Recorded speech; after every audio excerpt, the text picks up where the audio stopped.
Hey everyone, and welcome to another video. This is going to be everything that I got for the first half of May, and my goodness, these months just keep coming faster and faster. There's quite a bit to get through here, almost all manga, a couple titles I'm really excited about, so I hope you guys enjoy, and I'll just get straight into it. So first up, I do have one anime release for these last 2 weeks, and that was Mary and the Witch's Flower, the Studio Ponok film from last year, who is sort of the successor to Ghibli, although Ghibli is now back up and running, so whoever knows what's going on over there. But this film was actually directed by the same director who did When Marnie Was There, which is a film I absolutely adore. This isn't as strong as Marnie. I wouldn't even say this is as strong as a majority of Ghibli films. This is much more of a light-hearted, very simple family film. But in saying that, it doesn't mean that it's not enjoyable. I had the opportunity to see this in cinemas when it was here last year. Yeah, it must have been last year. And I really enjoyed it. It surprised me in how much I enjoyed it. The animation, for one, is gorgeous, but outside of that, the story, whilst being very simple, is very genuine and has a lot of heart behind it. I wouldn't say it's the perfect film, or even necessarily a perfect adaptation, because I do know it came from a book, English novel, or kid's book, or something along those lines. But it's fairly interesting, and they've done a lot of very creative and imaginative and enchanting things with it. It certainly is magical. Yeah, I haven't seen this in Japanese, which is a surprise. I have seen it now twice in English. I got this yesterday, and I rewatched it last night with my mother. She enjoyed it, but again, it's a very inoffensive, fun, just kids film. Don't go into it expecting, something heavy or convoluted or anything like that, because it really isn't. I wouldn't necessarily say this film will endure like a Ghibli film will endure, especially within the collective consciousness, but it's fun. It is a very beautiful film. I thought the dub was fairly good. It's all English actors, so lots of British accents and things, so it is a little bit different from the norm with the typical Funimation dub or something like that. So it is. I did enjoy it. I would say it's worth the watch. It's not going to be groundbreaking for anyone, and I don't necessarily think it'll be anyone's favorite film, but it is a really solid hour and a half or however long it is, and it's a good one for, kids, young people. Yeah, so I did actually really like this a lot more than I expected to, and rewatching it, the animation, the story, it does hold up. It's very genuine and pretty likable. So yes. Next we have some art books, which has been a little while coming. I haven't gotten any in a little while. The first being Angel Eyes by Akimi Yoshida, which is a collected art book of banana fish. So this book in particular is incredibly hard to find. It's been out of print for years. I think it's 15 or so years old at this point, so very, very, very out of print. Normally you find copies for over $150 a piece. This one, I don't know whether I just got really lucky or they just didn't know what they had, but I found this listed on Yahoo Japan for pretty much like sticker price, which is way, way, way less than current asking. So I've been looking for this book for months, absolute months, And I think with the recent announcement of the anime adaptation coming next season, these are getting even more scarce because people are trying to pick them up. Banana Fish is a series that I am pretty familiar with. I've never actually read, though. It's one that I think I would absolutely adore having a re-release or a relicense from someone, because I think when it initially came out, it was a little bit before its time, and I don't necessarily think that people were aware of it before. So hopefully with the new anime we might see new editions of the manga, because it is very well known and very well regarded in Japan, and from the people I've heard who actually have the English viz release. But yeah, for this book in particular, I'm a fairly big fan of Yoshida's art style. I really like how she does her character work. And so I've been looking for this forever. Ever since I learned about Banana Fish, which was probably close to a decade ago. I've been meaning to pick up, parts of the series or whatever I could, but it's always so hard to find. There are certain volumes which you can get fairly easily, but for the majority of the series, it's almost impossible. Like, it's just too much. And for this art book, it was sort of a continuation of that, just too much for a single art book. But somehow I was graced with the luck to find this one. It's one that has been a long time coming, and I'm just really happy to finally get my own copy. So the second art book I got is actually Animation Do's illustration works for the Free series, as you can see. It's a pretty thin book, but if you followed my channel for any extended period of time, you will know that I'm a pretty big Free fan. I talk about it quite a lot. I enjoy pretty much every aspect of the franchise. And it's one of those titles that I think people maybe preemptively judge just because people regard it as a fan service show for girls, which in some aspects it is, but personally I never really watched it for that. I watched it because it was a sports series, for one. And Kyoto Animation is very good at their sort of slice of life-ish shows, but also with drama, and that's exactly what Free is. I think it sort of collects everything that Kyoto Animation is good and put it into a show, which is why it's sort of its largest franchise that it's done, aside from maybe Haruhi, and I don't know, because it is certainly the longest. It's getting its third season and has had 2 proper movies plus 2 recap movies, so it's obviously doing well for them. And I would argue that it's doing well for them because it is a little bit more than just Fujo bait.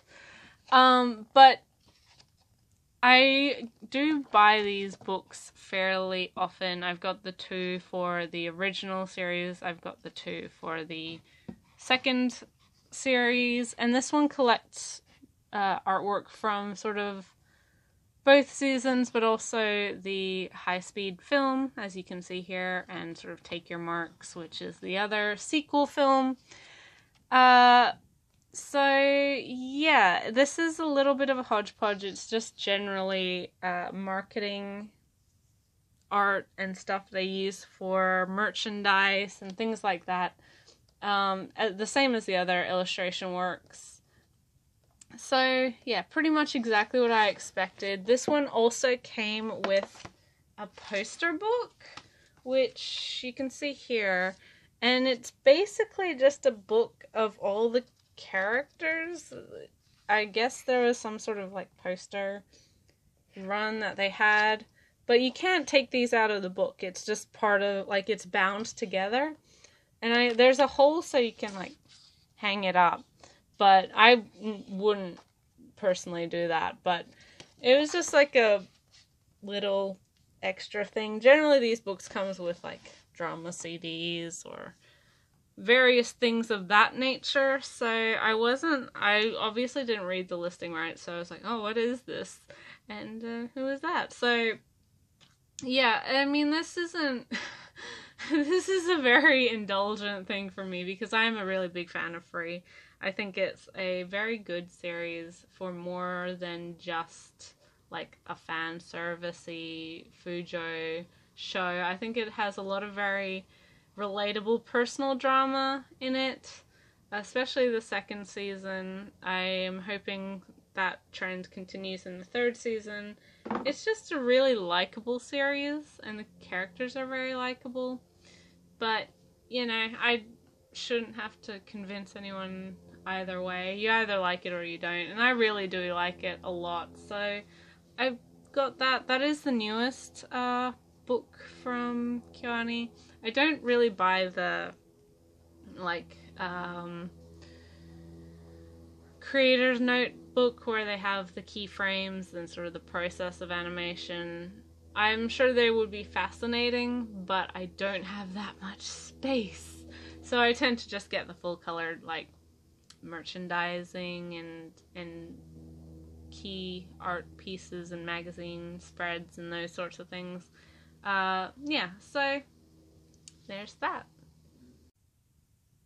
Now, starting with the manga, which is probably what most people care about in these videos anyway. This is a series that's been being released over the last year or so. When I first heard about it and when it was first coming out, it was one that I was interested in, but at the time it was sort of at the cusp of when I was being very picky about what I was buying. I didn't want to start a whole bunch of new series that I didn't really know very much about, and I was also being very strict with selling things and all of that. So when it was first initially released, I sort of just waited on it. I heard some wonderful things about it. It has a really good reputation amongst people that I would regard as having very similar tastes to myself, and it is one that I was fairly interested in from the start. And after there's now 4 volumes released in English, it's one that I still hear really great things about, so I decided, well, it's been a while. I've sort of had a bit of a lull in new series that I'm collecting, although that may change in the next couple months. I'll give this one a shot finally, and that is The Girl from the Other Side by Nagabe. This is currently being released in English by 7 Seas, and this is a marvelous, marvelous series. I'm so glad that I finally had the chance to read it. This is, I think, described as like a twisted sort of fairy tale. I would liken it a lot more to sort of traditional folklore. But it's done with such a warmth and love that it doesn't have the sort of cold disconnect that a typical fairy tale might. It follows a young girl called Shiva who lives in the forests of the outskirts or on the other side with her teacher, who's this, as you can see on the cover, sort of this inhuman, cursed being. She's not allowed to touch him or any other, like, being dark, cursed otherlings or whatever, because it may cause her to become cursed and follow this same path and become this creature. But despite that, it doesn't mean there's any fear or rejection from their relationship, especially from Shiva's side. She regards her teacher as one of her most important people, along with her auntie, and it's really done with the care and the understanding of children without sort of preformed prejudices and that sort of thing. So it does give the story a level of warmth and depth and emotion that you might not necessarily expect from the premise. And the actual story development goes in a fairly different direction than maybe what I expected. So I'm really glad. I was actually quite surprised with that and did enjoy it a lot. The artwork in this series is beautiful. The use of blacks and depth and darkness, whilst overwhelming and sort of all-encompassing, never truly feels uncomfortable or overwhelming. It as I said, because of the relationship between our two main characters, you're never afraid, even when there's deep, dark forests and monsters that are black as the night. It's got this level of understanding that I don't necessarily think other series have done. That's not to say that this series doesn't have a certain level of unease and thrill and fear, especially from her teacher's side. His story is much more that of what you may expect from Shiva, where she's fearless and really doesn't regard their relationship as anything other than pretty normal and loving. He's always living with this fear of influencing her, infecting her, whatever else. It's really, really interesting. So this first volume, the artwork, on the cover, on all of these covers is gorgeous. Volume 2. Volume 3. I also really, really loved the sort of mysterious aspect of society that's been brought up in these later volumes, and volume 4 is the most recent. There's always such big cliffhangers at the end of these books, and now I can't wait for volume 5 because it's just done really well. The pacing in this is really good. That's another thing I failed to mention, but the series has this ease of readability. It's comforting, and it really does soothe you into its own rhythm, and it's done very, very well. And when bad things do start to happen, you genuinely feel that panic and the franticness of the characters and the situation. It's really good. I'm so glad that I finally had the opportunity to read this. As I said, I've heard really, really, really good things about this series from a lot of people, and now that I've gotten my collection to pretty much where I want it, insofar as series I've already read or have already been reading for a really long time, I wanted to finally step into getting a series that I was fairly certain I'd enjoy, that I had missed in the interim. So yeah, Girl from the Other Side, that is, if you haven't given it a try, definitely do. Seven Seas has gotten some amazing series recently, and this is just another one that I would highly recommend.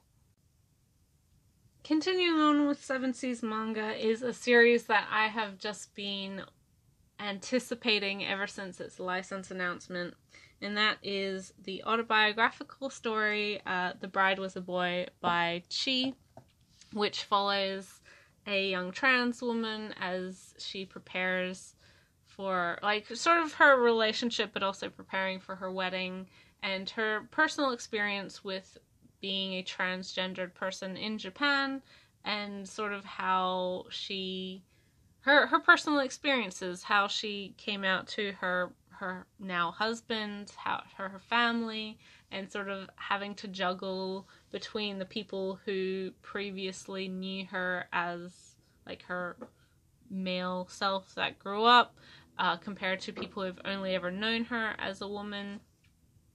It's wonderful. It's honestly, I loved this comic. I'd seen bits and pieces of it previously floating around before it was ever licensed. I really love Chi's style. She's really got a very cute art style, but I loved reading her story in regards to just how positive it was. Her personal experiences weren't ones that had struggles from her friends and family. They weren't the ones with overall prejudices, and she recognizes that she was incredibly lucky in that sense. More so it was her perception of herself and how Japanese society as a whole, and legality and all of that, regard transgendered people within Japan. And there's some very interesting informational pieces sort of interspersed in the larger comic about those particular issues. There's an interesting part about how she feels bad for her gay friends in Japan, because despite her being a transgendered woman, because she was able to get her sex or her gender changed on her birth certificate, she is able to marry her husband. It's recognized as a heterosexual wedding, which is the only wedding that Japan recognizes. They don't have gay marriage there yet. So she felt it bad that even though her friends were probably in just as committed and loving relationships, their partnership wouldn't be acknowledged in the same way that hers was, and wouldn't have the same legal safety and understanding that a typical or her marriage would, because heterosexual versus homosexual. It's really interesting. I teared up at the end when it was the actual wedding. Her husband is such a wonderful person, and I'm so glad that she has such a supportive family and partner.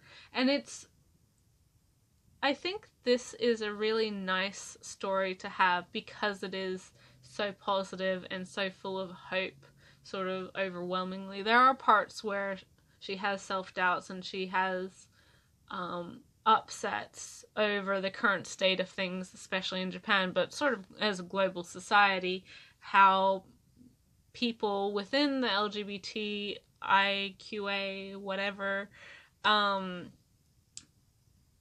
spectrum are seen, and how society reacts to certain people within the acronym. Not all people are treated the same way, and it's interesting. I also found it very hard to read about transgendered people who, because of previous marriages or their current marriage, couldn't fully transition to their preferred gender, because then their marriage would be deemed as non-valid, because it would be between two women or two men or whatever else, even if the two partners still cared about each other and wanted to stay married. It was fairly hard to read a lot of that stuff, but important. It's a very important discussion to have, especially when you are presented with personal stories like Chi's. But in addition to that, the hope and the love and the excitement around her personal story and her personal experiences, I think, is a really positive story to tell everyone, but especially kids who don't necessarily feel like they're quote-unquote normal, or are struggling through these same issues of identity crisis. It's probably my favorite book from Seven Seas that's been released this year. I'm looking forward to Claudine as well, and Seven Seas has been doing some really good work, but I really think that for majority of their LGBT fiction that they put out, this and My Solo Exchange Diary and My Lesbian Experience with Loneliness and Claudine, they've really hit the nail on the head with very, very high quality, wonderful story. There's certain levels, and everything that they've chosen so far, at least in my eyes, has gone above and beyond and really brought more general awareness on certain topics. I would liken this to My Lesbian Experience with Loneliness and the upcoming My Solo Exchange Diary. It handles different topics, but you can see how much of this person's real life and human experiences are in the story, which I really think that memoir manga is a genre that isn't necessarily represented all that often, and it's just really nice having some that are being released currently that I think will speak to a lot of people regardless of gender and sexual orientation and anything like that, because they're human stories and very, very empathetic. So this one was absolutely marvelous. I would highly, highly, highly recommend it. It's never patronizing, it's never overwrought or full of like victimizing, which I think sometimes memoirs can feel like, oh, I did everything right, everyone else is wrong. It is more so educational and I acknowledge personal experience. It's really, really, really good. I would recommend it to anyone who enjoyed any of Seven Seas' previous manga of this type, especially Lesbian Experience with Loneliness, because it is similar but different and very, very, very, very good. I hope she and her husband have a wonderful life together because they seem so sweet. They seem like such a sweet couple. I'm so happy for them. Next we have the more standard Viz manga that I get pretty much all the time, volume 23 of Haikyuu. Again, great series. I can't say anything that I haven't said 400 times before, but it is honestly a really solid sports series. It's one of my favorite, currently being released by Viz. Whether or not we get a 4th season of the anime is yet to be seen. I'm sure it'll happen sometime down the line. But it's really fun, it's upbeat, it's hopeful, and just enjoyable, very engaging and intense. It has you sort of sitting at the edge of your seat whenever you're watching or reading it. I think it's a testament to the writing and the characters and how likable everything is that you do get so engaged with the story as a whole, even if it's not necessarily your main characters front and center. Just the investment, the personal investment that you get with this series is, it's very, very, very good. I've said that pretty much every month since the series has started being released. And as for yeah, we're still catching up with Japan. There's still more to go, and I'm sure there's still a lot more to enjoy and read for this series. We have volume 8 of Everyone's Getting Married. I think this is the penultimate volume. The mangaka said volume 9 would be the climax of the series, i.e. the end. And then it went on hiatus for ages. I don't know if it's even off of hiatus yet, but I know that the end of this volume there is a huge cliffhanger, and I am dying for the next volume. This is a really solid josei series. I think it went above and beyond expectations, especially with the title that it has, and it's pretty interesting. I thought all of the characters were pretty intriguing and definitely had very personal and relatable motivations. It's not, I don't think, a series for everyone, but if you're looking for a solid josei series that is a little bit more than some of the typical stuff coming out right now. Although josei, there's been some great josei recently. This, Descending Stories, Princess Jellyfish. Yeah, I hope that trend continues because there's some great stuff out right now. And this is just another one to add to the list of wonderful josei from the last couple months. Then we have the most recent volume of Requiem of the Rose King, one series that I absolutely just adore. Again, there's no words to describe how much I love this series. It's consistently wonderful and just absolutely engaging and intriguing, and for as thematically upsetting and as much of a sense of doom that you have throughout this whole series, because really ultimately you know that this series is a tragedy. I cannot stop reading, and it's just one that really captures your attention and honestly your imagination, because it's dark and dramatic and tragic. Just, it's honestly Shakespearean in how it does things, which makes sense considering it is inspired by Shakespeare and history and all of those things. But it's just it's one that I think a lot of people might not be aware of because it is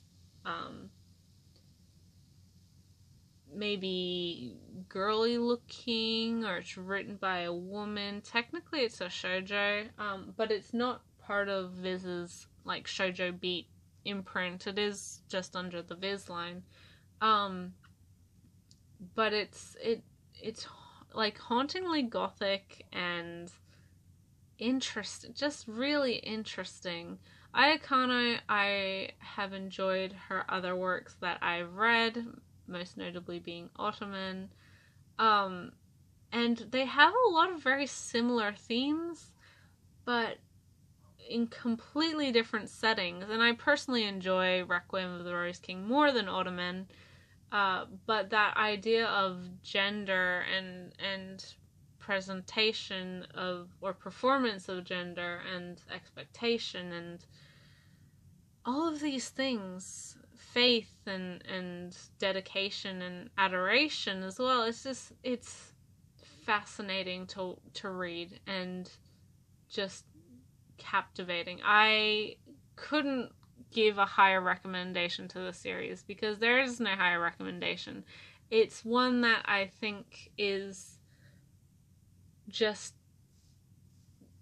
beyond what it presents itself as, and I think if people gave it an opportunity, it would really surprise them. It's just really good. I love it, and the volumes didn't come out quick enough for me, but I have to be patient with this. It is, I think, we're pretty much up to date with this series.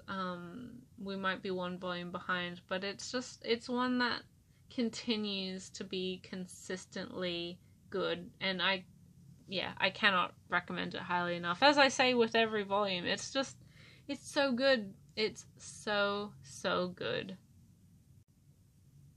And finally for manga, we have one that I have been excited for months. I pre-ordered this the second it was announced, or that I was made aware of it.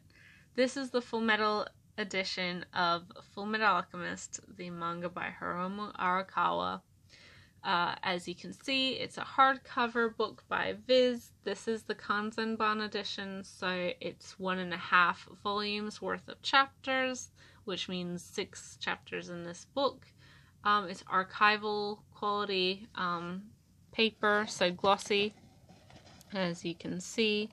It does also have color pages, where the color pages were originally. It has this like vellum first page sheet.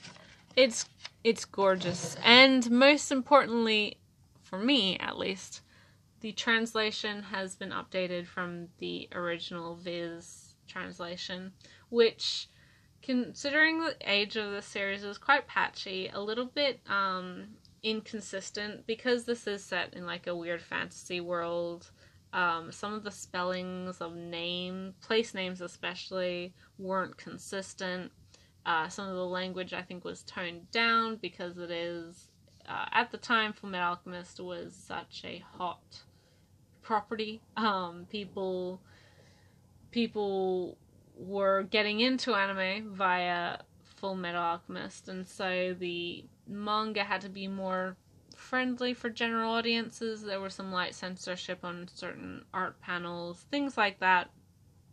This is the completely new and restored, pretty much perfect edition of this series, and again, if you followed my channel for any period of time, you are probably well aware that I am a huge, huge, huge Fullmetal Alchemist fan in pretty much all of its iterations. I have seen and own both anime series, both films.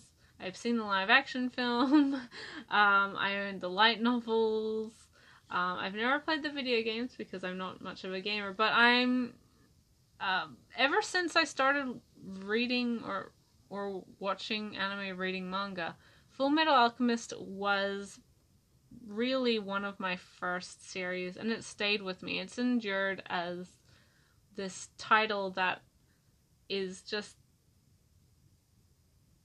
consistently good. It's so hard for me to even put into words why I love this series so much, because there is so much of its actual quality and, you know, of the story that is sort of a generally known and generally objective reasoning as to why the series is amazing, but there's also very personal reasons, and my own experiences with it.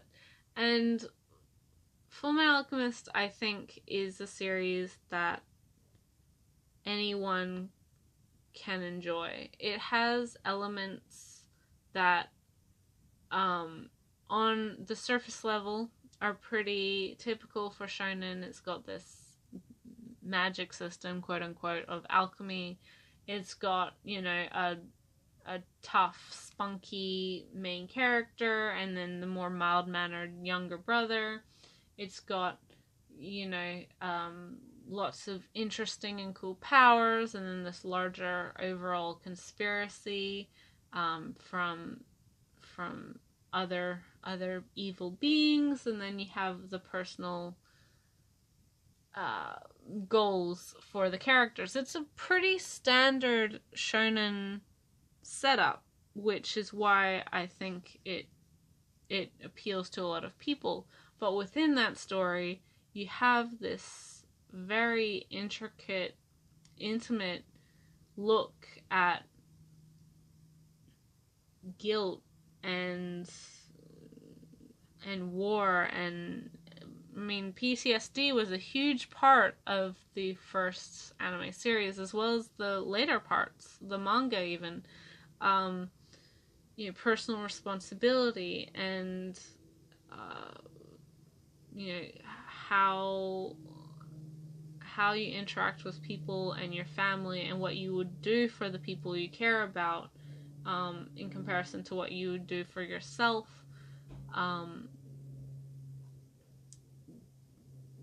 Dedication to a system that has betrayed you, or working within a system to change it, which is a huge part of Fullmetal Alchemist. And of course, fundamentally, love and forgiveness, and not only of forgiving others, but forgiving yourself, and the constant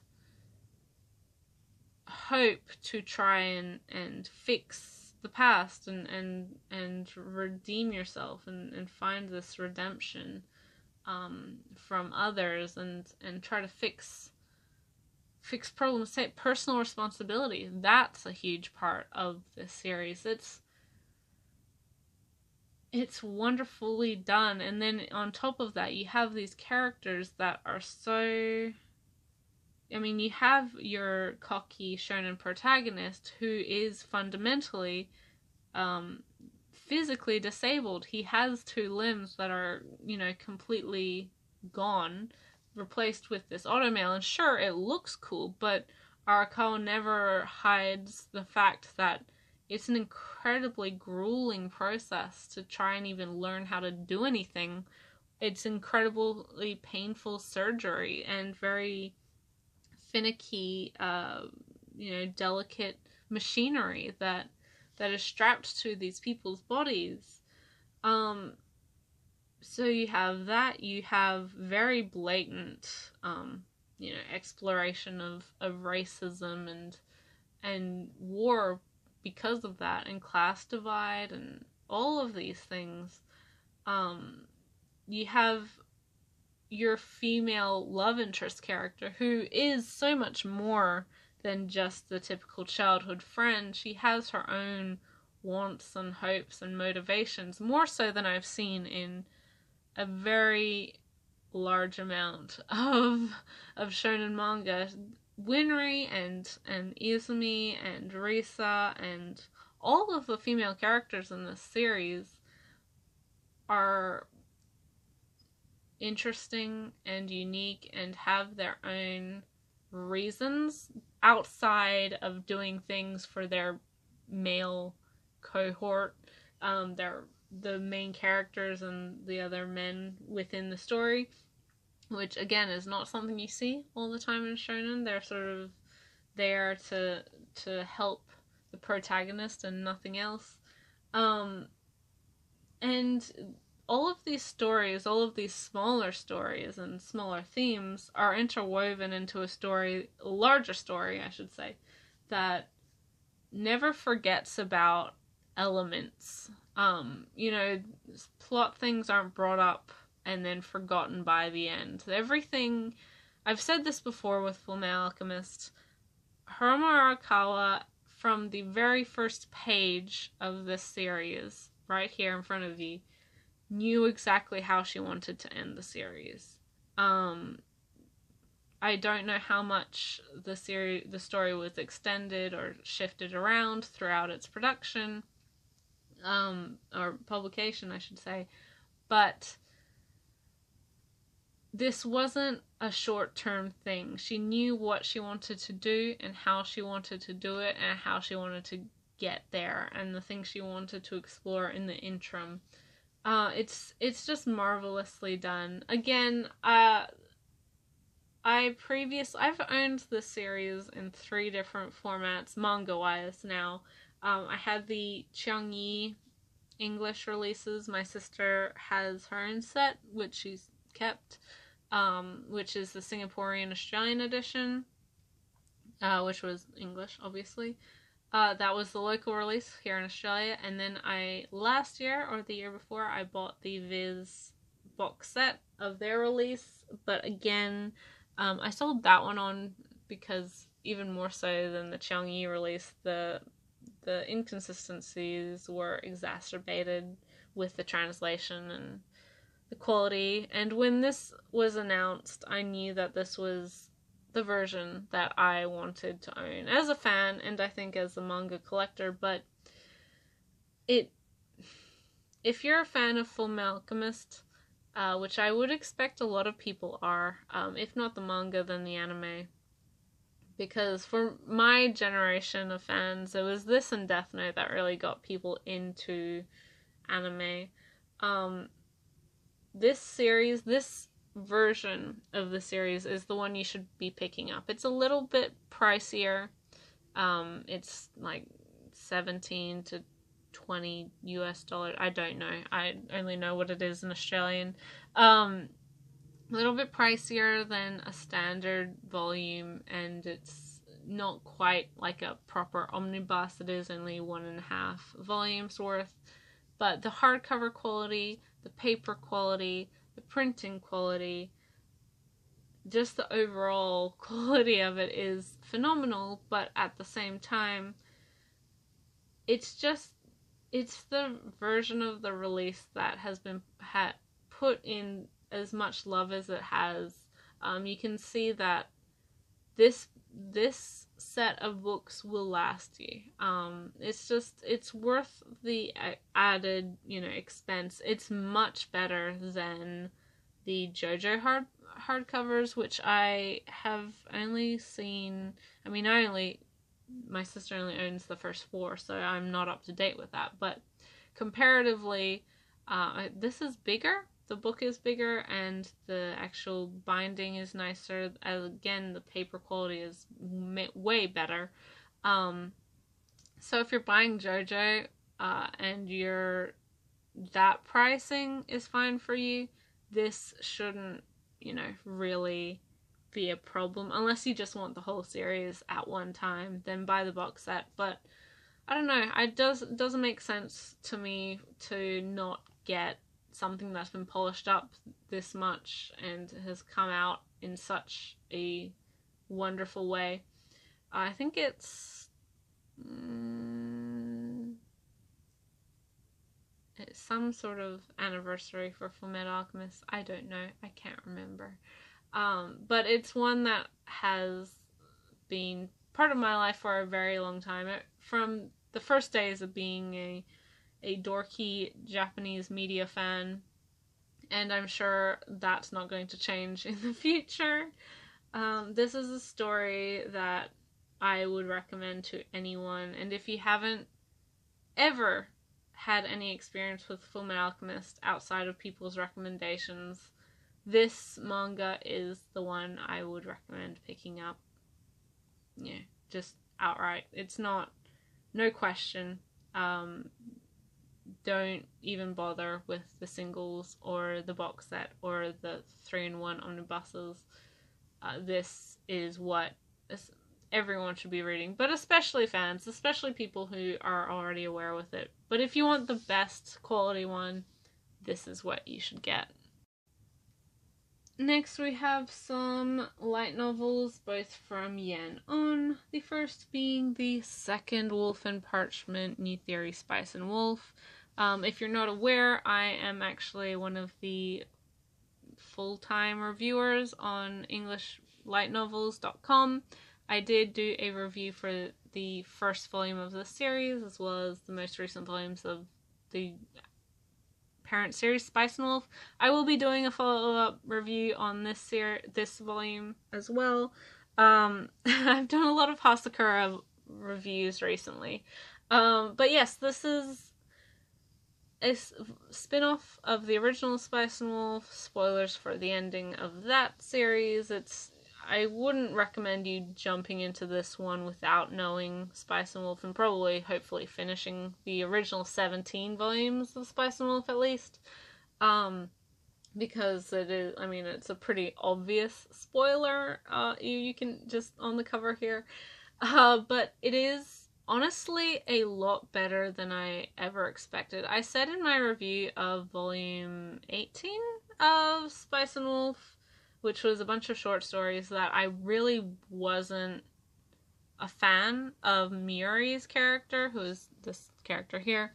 I thought she was absolutely irritating, and just the dynamic between these two characters was concerning and uncomfortable, and I didn't think it was done well. But I did have hope that with a longer volume it would be better. And I was proven right with the first volume of the series proper, where it follows Cole and Muri. And just the way the dynamic was written and their relationship and everything else was so much better than that first glimpse in the short story. So with this volume, I'm actually really excited to go into it. I'm looking forward to just the story in general, because there's so much intrigue, and I think the setting and the setup to these characters, the motivations, they're different from the original Spice and Wolf characters, but it makes sense for these particular characters, and they find themselves in similar situations to what you would expect from a typical Spice and Wolf series or volume, but rather than being sort of like merchant focused, trade, economics, that sort of thing, we do have more so a focus on the church and religion and organized religion within society, which makes sense considering Cole's background, and it gives Hasakura the opportunity to explore much more of the setting, more so than he did with the original Spice and Wolf. Yeah, this is a great series. If you're already a fan of Spice and Wolf, I would recommend you pick it up. It's one that I'm really enjoying, and I'm hoping to read this soon. Maybe not this week, because I have another thing to read and then review, but next week. And then finally we have the most recent volume of Durarara, Volume 9. This is Ryogo Narita's popular series turned anime. Of the two, probably my least favorite of his works, but it's hard to follow up Bakuno's wonderful setting and writing and characters with a modern day take on a similar idea. It's just less intriguing and appealing in my tastes. So Durara is, in saying that, really good. I think that it does get a little bit convoluted. There's a lot of characters and a lot of story progressions. But this series is almost done. This is volume 9 of 13, so not too much. So we're getting towards endgame here with this series. Certain things are being revealed, certain other things are coming to even more twisted and convoluted ties. It's interesting. Durara, I think Narita has a really interesting way he writes characters and character interactions, character dynamics. It's like I said, because the modern day setting, it is hurt a little bit because it feels like it can be less fantastical compared to Bakuno, even though it does already have these like supernatural elements to it. And I don't know, it doesn't work as well in this series, in my opinion, as it does with Bakuno. But it is still a solid series, and it's always interesting to read about these particular characters, especially Izaya is one that I know is a fan favorite, but he's certainly one of the most interestingly motivated characters of the series, and throughout the series you can really see parallels between him and sort of the initial main character, Ryugamine, because they're the same character type, but having made different decisions come to different conclusions. It's interesting. There's some very obvious character parallels, and yeah, for that I do think that it's a fairly intriguing series. Looking forward to reading this. I don't know when I'll get around to it because yeah, I have a couple other things to read first, but Durara is always a solid series, and I'm looking forward to it. So that's everything that I got for this first half of May, I should say. Thank you so much for watching. It wasn't a huge amount, but a little bit more than I expected because of the girl from the other side. But a lot of really good things that I was excited for. Of course, The Bride Was a Boy and Fullmetal Alchemist being sort of first and foremost of that category. Yeah, just some really, really exciting new titles coming out, re-releases of course as well. And some of my just tried and true favorites that are consistently good and being released. As for coming weeks, I don't know. There's a certain lot of secondhand books I'm expecting from Better World Books, so there may be a lot of manga next video. I'm not sure, depending on how fast or slow shipping wants to be, it might be the video after that, but yeah, apart from that, I'm not too sure what's coming out. Gangsta Cursed, fourth one of that is coming out, and something else. I'm expecting stuff, but I don't really know what in particular. But yeah, so far May has been a great month for me. There's a lot of stuff that I've absolutely adored and just cannot wait to share or reread or continue reading. Yeah, just some great manga being released recently, as well as, I'm sure, anime, but I haven't been keeping up to date with that so much. I have certain titles I want to pick up, and then the other ones I don't really pay attention to, so maybe that makes me a bad fan, but I'm fine having a smaller smaller collection full of releases I enjoy and rewatch a whole lot than a huge collection full of releases I haven't watched yet or have watched once and was like, well, that was good, and then never look at it again. Yeah, manga, the collection has gotten to the point where, like I said earlier, it's pretty much at the level that I'm happiest with, insofar as titles I was already collecting or have finished collecting and want to keep, so I can reread them and enjoy them. But now, I'll just be following up with the series I'm already collecting, as well as trying new series. I feel like I'm going to be a little bit more free with the first volumes of titles and debuts, because I have the opportunity to make the decision to invest the space to them. There are one or two older titles that I still hope to get the physical release for. I need to finish up Sunny, and there's another title that may be a surprise to people. Another couple titles, actually.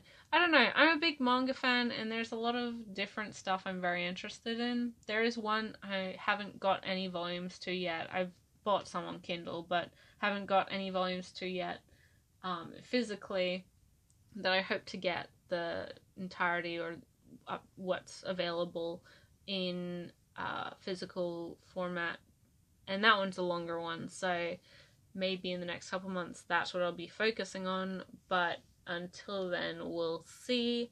Of course, as well, I'm not spending a huge amount of stuff on like titles that I'm not actually spending a huge amount, because all of this from here is pre-ordered stuff from like months ago, so I've already paid for it.